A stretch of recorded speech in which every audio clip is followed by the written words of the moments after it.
So this is a piece that's just a little, sort of a short piece of what I hope will be a longer piece in the memoir I'm imagining. If I can get these reading glasses out, I'll be able to do a better job with it. Hold on. Yeah. It's a real fancy case, and okay, there. All right. Fancy cases often come with the most heartache. So, alrighty. The whole section will be called "We All Have a Vietnam War Story." And all of our stories connect. Some of my story is about other people's stories, my mother and my father, especially. No, let me restate the connection. My story is my story, which includes my story about my father and my story about my mother. I cannot ever know or tell their stories. My story is Dad going to Vietnam, set during the first 20 years of my life as the daughter of an Air Force officer and a military wife. I was their firstborn, born 10 months and 3 days after they married at a courthouse, or at the courthouse in Greenville, South Carolina. My brother was born 4.5 years later, and Dad had been stationed in France for a year between these births. Indirect memories come through family lore and photographs. I was a 17-year-old junior in high school in 1971 when Dad went overseas. Deployed is the term I hear veterans use these days. During these military family years, Dad often was gone for several weeks at a time, on TDY as they called it in the Air Force. Although location was never mentioned. Dad would be gone, Dad would come home, Mom would have rearranged the furniture and kept the children in line. We would be glad to see him and knew he would go away again. It's routine. 1971 was different. He would be gone a year and we knew where he was going. He would be stationed in Thailand. Key information portrayed and perceived as safer. Thailand as in not Vietnam, not quite in the Vietnam War, just in the area. Doing what? Flying airplanes as usual. What I'm not remembering, saying goodbye to Dad. No memory of when, where, how, what. What I'm not remembering, whether I ever talked with any of my family about where Dad was, what he was doing, whether he was safe, or what danger he was in.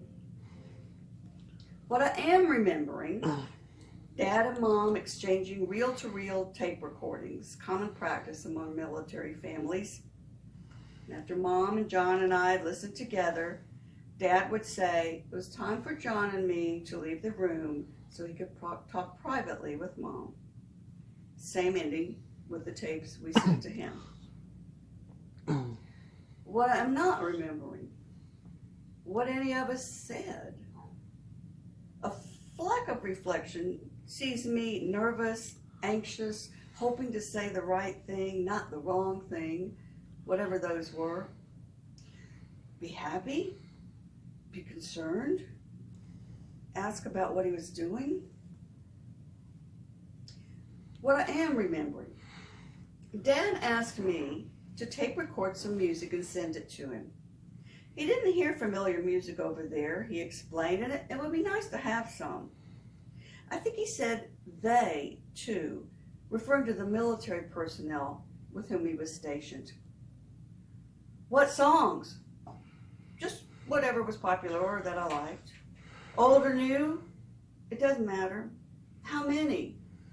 Whatever you can do, just send some music. Okay, Dad, I will. I fretted over that tape for weeks into months. Wasn't sure I could record it correctly. Wasn't confident in choosing the tunes. Couldn't get myself started. Stuck in anxiety about doing a good job. Being a good daughter, not failing or disappointing. not confident about what to do and how to do it right. I never sent him a music tape. Ooh.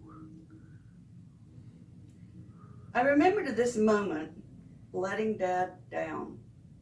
It was the only thing he had asked for, and I did not do it. What a punk. I'm further humiliated that this is the memory that stands out to me over so much time. It's a selfish memory, all about me.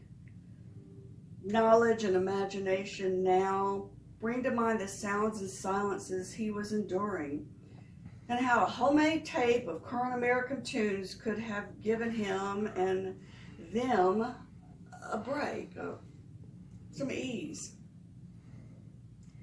I know all the advice about letting this go and forgiving myself. I am never letting it go. I cannot take back the behavior of my anxious teenager, even as I continue to remedy my behaviors as an anxious older adult, writing to heal. The best I can try to do is offer up some gift in the place of the tape. It's such a tiny, terrible memory about not supporting the troops. What I don't remember, whether I apologized. I think I did, and I think he said it was okay. It would have been that lame and that simple if it had happened. I never remember this story, this piece of father-daughter history, this part of my Vietnam War story.